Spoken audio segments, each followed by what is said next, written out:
या ठिकाणी आपण पाहतोय की स्वे हा बेरबार आहे, हा स्थानिक पिंगळे वस्तीमध्ये आहे आणि या वस्तीची अशांतता या बेरबारमुळे, या बारमुळे झालेली आहे। या ठिकाणी आपण पाहतो कोरेगाव पार्क एरियामध्ये पोर्शे कारची घटना झाली, तर परवाच आपण पाहिलं की डीसीपीच्या मुलीला देखील एका पिलेल्या माणसाने उडवलं।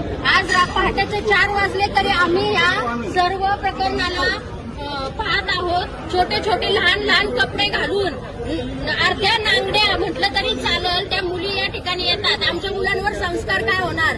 इथे बियर पितात, याच ठिकाणी त्यांना भान नसतं, याच ठिकाणी त्या बाथरूमला देखील इथे बिल्डिंगच्या इथेच बसतात।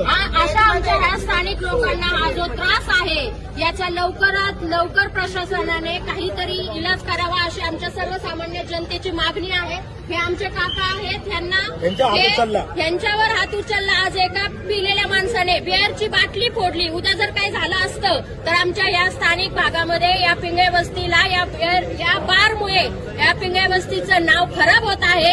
याच ठिकाणी असलेल्या गणपती मंदिराची आज आम्ही प्राण प्रतिष्ठा करून या पिंगळे वस्तीमध्ये सगळे एकत्र जमून धार्मिक लोक या ठिकाणी राहतात, परंतु असे अशांतता पसरवणारे, बाहेरून येणारे आणि 24 तास या ठिकाणी पिणारे आणि अर्धे नागडे असे ज्या मुलं या ठिकाणावरून जातात, याची लवकरात लवकर सरकारने, प्रशासनाने याची दखल घ्यावी अशी मी नम्र